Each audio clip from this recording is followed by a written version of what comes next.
estrategia del día es traída para vos por bloomberlinia.com. Muy buenos días, estrategas. Soy Francisco Aldaya, jefe del Buró de Argentina en bloomberlinia.com y hoy les voy a comentar las 3 noticias más importantes para que arranquen su día. Además, Juan Pablo Álvarez con todo sobre los bonos en la fija. Como siempre, no se olviden de darle clic al botón para seguir a este podcast, de compartir este capítulo, de activar las notificaciones y si les gusta lo que hacemos acá de lunes a viernes, ¿por qué no darnos un 5 estrellas en Spotify o un pulgar arriba en YouTube? 1.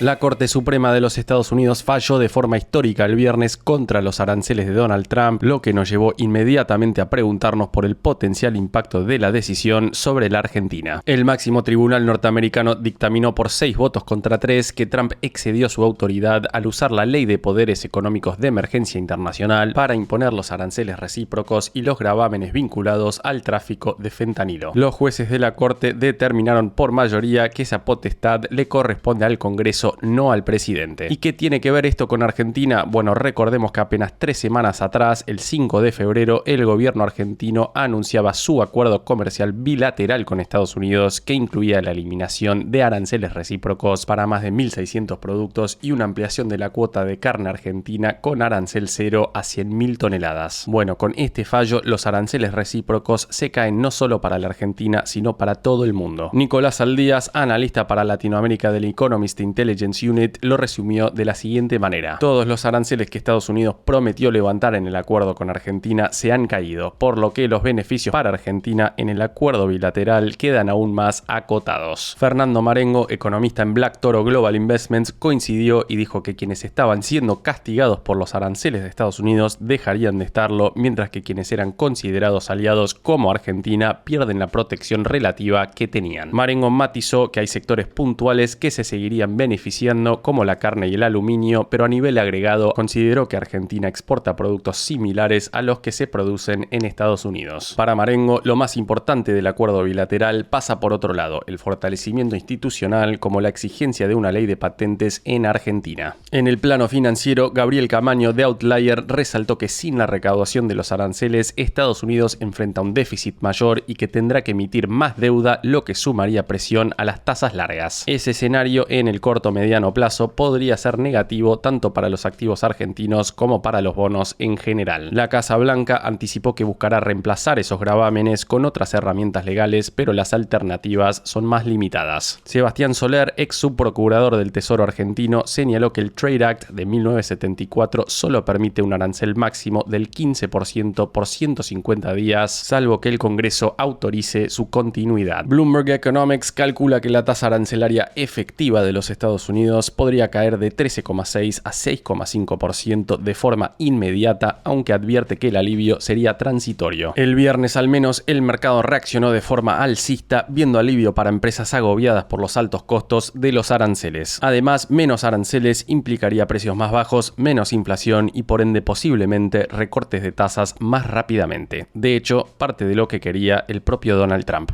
2. La Cámara de Diputados aprobó la reforma laboral el viernes a la madrugada con 135 votos a favor y 115 en contra, y el proyecto volvió al Senado. El oficialismo también logró el dictamen en un plenario de comisiones en el Senado, fijando la fecha para el debate en el recinto para el viernes de esta semana. Si el Senado acompaña el texto modificado en diputados, lo que luce muy probable, la ley quedaría sancionada antes de que terminen las sesiones extraordinarias de febrero, justo a tiempo para que Milei la incluya en su discurso de apertura el 1 de marzo. Para la aprobación en diputados, La Libertad Avanza contó con el apoyo mayoritario del PRO, la UCR y legisladores de gobernadores dialoguistas. La oficina del presidente celebró el resultado y prometió que la reforma significa creación de trabajo registrado y menor informalidad y el fin de la industria del juicio en la Argentina. Más allá del proceso legislativo, vale la pena detenerse nuevamente en 3 puntos clave esta vez del contenido de esta ley. El primero en el que hacemos hincapié hoy es el régimen de incentivo a la modernización e inclusión laboral, conocido como RIMI. En líneas generales, lo que hace es reducir las cargas patronales para incentivar nuevas contrataciones y formalización. Según cálculos del IARAF, las contribuciones patronales para nuevos empleos bajarían de alrededor de 27 a 15% sobre la nómina imponible durante 48 meses, siempre que se trate de empleo que represente un incremento real de la plantilla registrada. El impacto total sobre el costo laboral se estima en una baja de la carga combinada de aproximadamente 44 a 32% del salario bruto. Otro punto es el fraccionamiento de las vacaciones. El proyecto permite dividir el periodo anual de descanso en distintos tramos de al menos 7 días cada uno por acuerdo entre empleador y trabajador. Se mantiene, sin embargo, la obligación de notificar con 30 días de anticipación y el criterio de que si no se otorgan en forma simultánea a todo el personal, cada empleado tenga al menos un periodo en temporada de verano cada 3 años. Y el tercer punto que ya les comenté el viernes último es el Fondo de Asistencia Laboral. El FAL obliga a los empleadores a aportar mensualmente para cubrir futuras indemnizaciones con aportes del 1% para grandes empresas y del 2,5% para pymes sobre la nómina salarial. Sin embargo, los porcentajes finales dependerán de la reglamentación. Lo cierto es que la Argentina lleva más de una década sin generar empleo privado formal de manera sostenida. Es una métrica que el gobierno de Milei espera que mejore a partir de esta reforma. Es que según la consultora analítica, desde el 2024 el empleo registrado acumuló una pérdida neta de 155.000 puestos de trabajo, principalmente por la caída de 197.000 puestos asalariados en el sector privado. Del otro lado, crecieron los autónomos en el formato de monotributistas.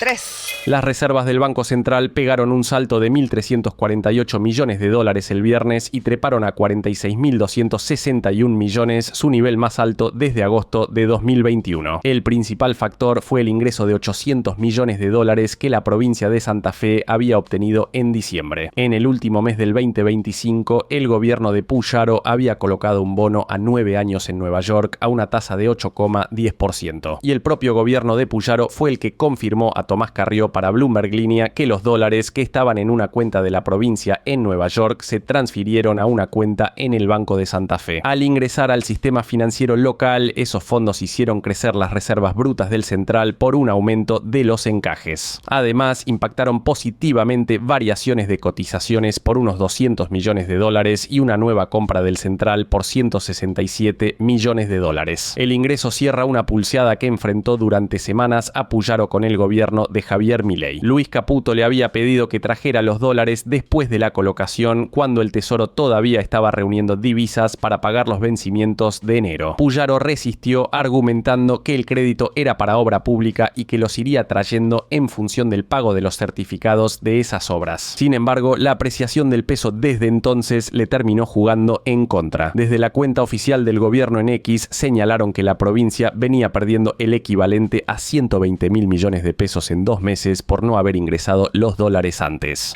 La fija. Buenos días, inversores. Vamos a hablar de bonos. Venimos de una semana marcada por cierta volatilidad de las tasas cortas y por la dificultad de Argentina para perforar los 500 puntos de riesgo país. Mientras que nuestro spread soberano merodea los 520 puntos, Bolivia y Ecuador anduvieron estos días por los 470 puntos. Volviendo al plano local y tomando los números del último informe de la LIC Aldazábal, podemos decir que en la semana los globales cayeron 0,2% en el promedio semanal y los bonares estuvieron estables. Asimismo, los bonos SER avanzaron 0,4% en promedio durante la semana para que la curva cierre con rendimientos de entre 0 y 8,4% anual. En tanto, la curva de tasa fija evidenció subas de 0,2% en promedio, terminando con rendimientos entre 2,4 y 3,1% de tasa efectiva mensual. Por último, las tasas cerraron la semana en ascenso. La caución a un día cerró en 40,1% de TNA, lo que implicó una suba de 17,1 puntos en la semana. La tasa de pases entre terceros cerró en 40,5% TNA y la TAMAR bancos privados cerró en 34,6%. Hecha esta introducción, paso a comentarles que hoy tenemos 2 entrevistados de lujo y voy a hablar con el primero de ellos. Estamos en contacto con Nau Bernués, asesor financiero y CEO de Questus Advisory. Buenos días, Nau, bienvenido a La Fija. En primer lugar, me gustaría preguntarte sobre las tasas cortas que siguen sin normalizarse. ¿Qué estás viendo en ese sentido? Mucho se está hablando del nivel de la tasa corta, ¿no? Pero ya no es lo que era. Creo que este nivel de tasa de interés real, por más que parezca elevado, en realidad no es tan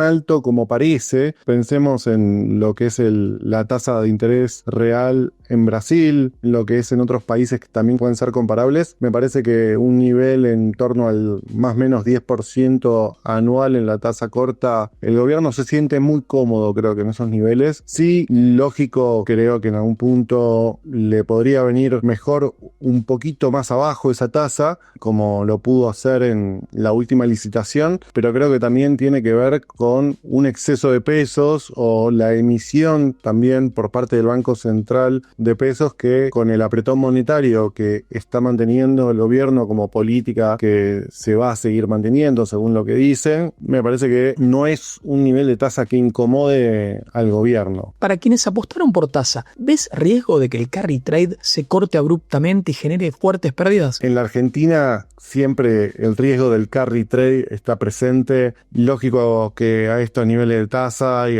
con la apreciación que viene teniendo el peso y las grandes ganancias que viene dando en este año el estar haciendo tasa en pesos, uno se tienta también mismo a pasarse a dólares o a cerrar esas posiciones. Sin embargo, la realidad indica que el central es el principal comprador de dólares y no hay mucha demanda. La balanza comercial sigue fuertemente superavitaria, entonces no veo muchos riesgos desde el lado interno. Sí hay que estar siempre atento a lo que pueda hacer un cimbronazo desde el lado externo, ¿no? O sea, puede venir un cisne negro y de la noche a la mañana esto es Argentina y se te dispara el tipo de cambio, y lógico, esa disparada del tipo de cambio te va a generar fuertes pérdidas si perdiste en el tipo de cambio, ¿no? Creo que la principal diferencia en términos de riesgo viene por el lado externo. A diferencia de otros momentos, creo que el gobierno ha logrado en el plan interno estar como más tranquilo. ¿Dónde estás viendo hoy más atractivo de posicionamiento dentro de la curva pesos? El que está optimista con respecto al país, a la inflación y al sendero que está tomando el equipo económico, lógico es estar en tasa pesos larga, es donde mayor upside hay, también donde mayor riesgo hay. A mí, más allá de que soy optimista, creo que quizás hoy el riesgo retorno no sé si me lo compensa. Me siento un poquito más cómodo probablemente estando en SER, depende de si estamos administrando el capital de trabajo de una empresa o ya tiene que ver con una exposición más especulativa, pero creo que a cualquier empresa un SER más 5, más 6, más 7 le puede resultar bien para esa administración del capital de trabajo, con lo cual es un lugar en la curva donde me siento cómodo, ya sea 6 meses, 9 meses, un año. Me parece que hay mucho valor ahí, y para el que tiene que estar corto, lógico, vamos por LECAPS. Pasando ahora a la curva hard dólar, me pregunto si no es momento de empezar a mirar la microeconomía, desde el lado inversor, en el sentido de anticiparse a que una situación de malestar económica en relación al gobierno pueda afectar a los bonos. Me parece que para la curva hard dólar el mercado está viendo si el gobierno logra acumular reservas, si efectivamente va a volver al mercado internacional de deuda con una colocación ley New York. Por el momento, la baja del riesgo país parece haber tomado un freno. No creo que tenga que ver tanto con el ánimo de la gente o lo que pueda suceder desde el lado del crecimiento, sino creo que el mercado ahí está esperando o una consolidación del programa de acumulación de reservas o una señal por parte del gobierno de volver a emitir deuda en el mercado internacional. El mercado de bonos corporativos ha sido importante para el gobierno este año, ya que le permitió sumar dólares. ¿Pensás que esta dinámica va a seguir? También esa acumulación de reservas viene mucho por el lado de la cuenta capital, de la deuda que van tomando tanto las empresas como las provincias. Creo que hay muchísimo margen para seguir con esa dinámica si es que efectivamente el RIGI logra algunas inversiones que después se traduzcan también en otro tipo de financiamiento. Creo que hay mucho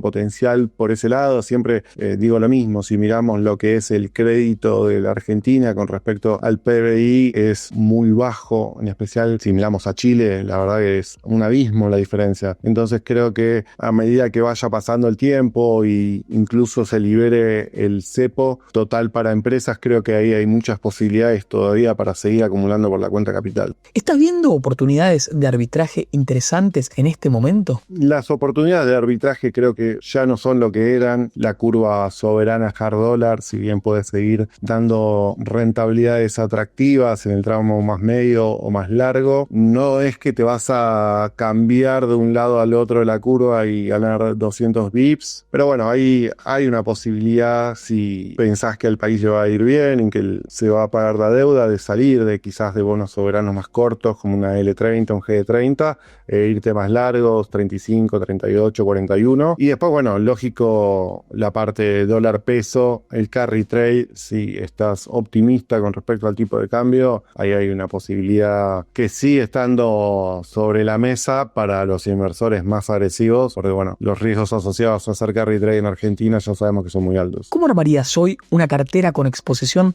100% argentina para un cliente conservador y como para un cliente agresivo? Una cartera con exposición 100% argentina para un cliente conservador, las acciones las sacamos de la mesa, ahí iría con principalmente obligaciones negociables, ley New York, siempre por favor, tengamos en cuenta que todavía está el cepo y las leyes de Argentina son principalmente para las empresas encepadas. Tenemos posibilidades de posicionarnos a lo largo del tramo de la curva, teniendo rentabilidades en torno al 6, 7%, que me parece que están bastante bien. No es del todo conservador, pero bueno, creo que hay empresas Tier 1 que nos pueden dar esa posibilidad, que no está mal si tenemos que ir con una exposición 100% argentina. Ya para un cliente más agresivo, lógico, ahí entra la renta variable a jugar. Oil and Gas es el sector preferido, creo, de todo el mundo. Estamos en YPF, Pampa, TGNO, la que te guste con exposición a vaca muerta seguramente va a andar bien.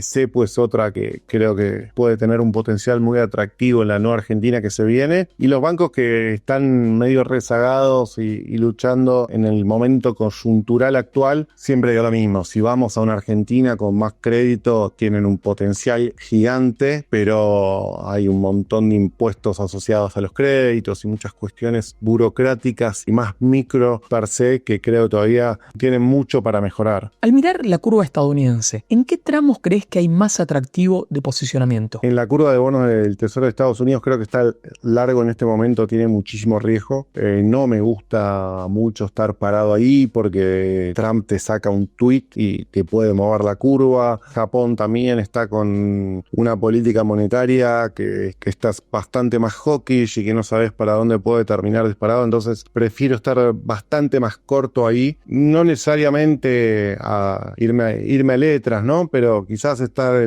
parado en 3-5 años me resulta más cómodo que irme muy lejos, que se te puede mover mucho la curva y te pega fuerte en la rentabilidad. ¿Estás viendo algún atractivo en renta fija emergente? Renta fija emergente me gusta, particularmente Latinoamérica, creo que está teniendo un veranito y hay mucha posición del mundo mirando hacia Latinoamérica. La seguridad geopolítica que está teniendo la región creo que también va a tener un impulso por ese lado, con lo cual me gusta mucho por ahí, y al mismo tiempo un dólar débil también puede acompañar algo más de rentabilidad al estar en deuda en moneda local. Cierro con una pregunta personal. ¿Cuál recordás como el mejor trade de tu vida y cuál como el peor trade de tu vida? No soy mucho del trading, pero bueno, voy con el peor. Creo que siendo argentino es bastante fácil. Creo que el reperfilamiento de la CUNSA le debe haber afectado absolutamente a todo el mundo y no quedé exento de eso, así que tengo muy malos recuerdos de esos momentos, tanto con clientes como a título personal, así que ahí sin dudas debe estar el peor. Y para el mejor me cuesta quizás elegir alguno, o sea, comprar a L30-25 y estuvo bastante bien, pero me voy a ir con comprar acciones argentinas en el medio de la pandemia del 2020 y dejarlas guardadas ahí en el cajón un par de años, que no tengo ni idea por cuánto multipliqué, 10, 12, 15, o sea, me acuerdo de haber comprado un popurrí de acciones argentinas y dejarlas ahí en el cajón, y al día de hoy sigo teniendo algunas de esas compras de, no sé, abril, mayo 2020 o por ahí, que estaba todo más que por el piso, así que lindos momentos para salir de compra. Y ahí pasaba por la fija Nau Bernués, CEO de Questus Advisory, a quien le agradecemos enormemente por habernos brindado su tiempo y su conocimiento. Y ahora vamos a cruzar rápidamente la cordillera para hablar con Emanueli Santos. Ella es brasileña, pero trabaja en Chile como analista de mercados de la plataforma global de inversiones XTB Latam. Emanueli es es un gusto tenerte de nuevo en este podcast. Empiezo preguntándote cómo puede afectar la decisión de la Corte Suprema de Estados Unidos respecto de suspenderle aranceles a Trump en lo que refiere a flujos hacia América Latina. En el muy corto plazo, el fallo de la Corte Suprema que invalida los aranceles generalizados reduce parte del shock de comercio que el mercado venía precificando y suele liberar apetito por riesgo y emergentes, primero por el canal de crecimiento global y después por menores primas de incertidumbre para cadenas de suministro. Eso favorece renta variable de América Latina, sobre todo donde hay beta a manufactura y nearshoring. Y también puede ayudar a crédito soberano y corporativo porque baja el riesgo de cola de una escalada arancelaria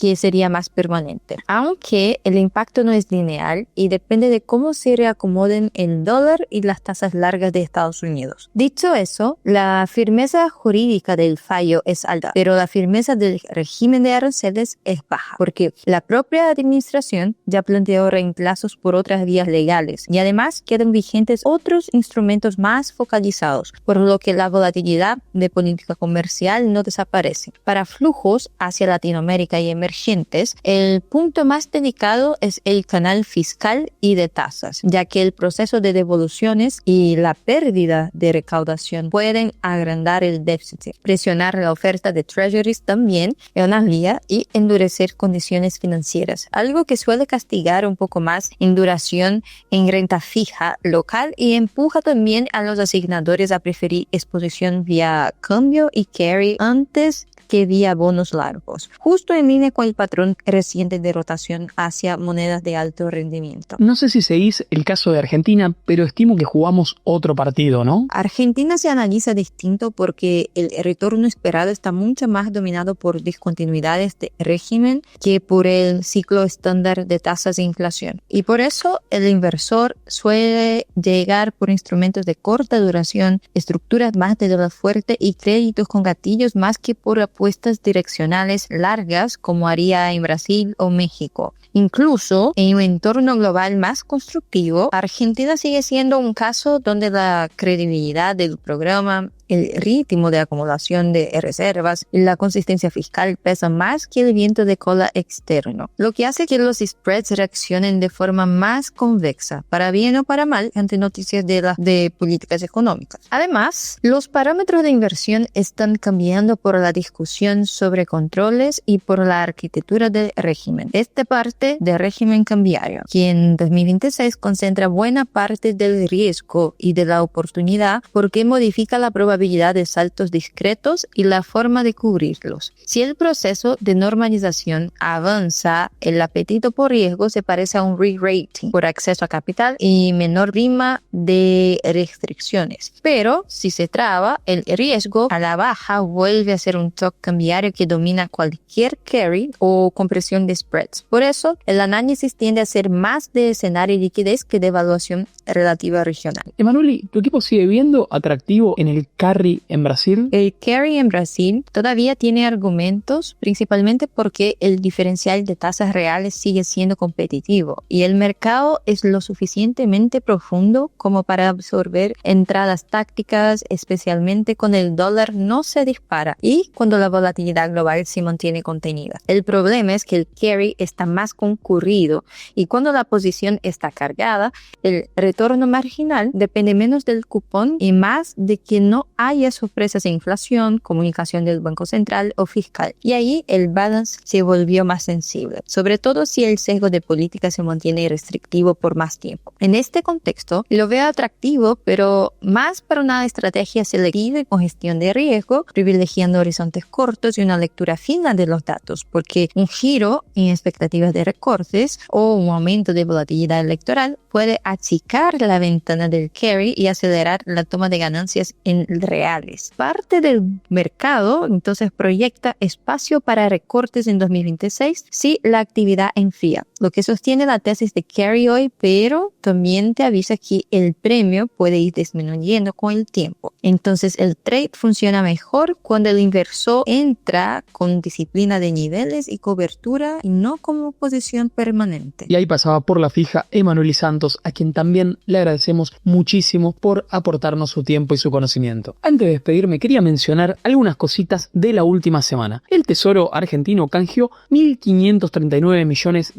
valor nominal, de la LELIQ de 27 F6, es decir, el 64% del total en circulación, por $1.555 millones, valor nominal, de la LELIQ de 30 a 6. Si la estimación de ventas del Banco Central fuera correcto y entró al canje con $545 millones, eso implica una participación de privados de 65% aproximadamente, según señala un informe de Alaria. El broker también marca que entonces los vencimientos para fin de mes serían de 7,27 billones de pesos, principalmente atribuidos a la LECAP S27 F6 con 5 billones de pesos. Por lo pronto, hoy tendremos el anuncio de la subasta que se llevará a cabo el próximo miércoles. En lo que refiere al mercado corporativo, Oleoductos del Valle, más conocido como Oldelval, colocó una ON dólar MEP ley argentina por un monto de $110 millones con vencimiento el 23 de febrero de 2030. El cupón anual es de 6,9%, pagadero semestralmente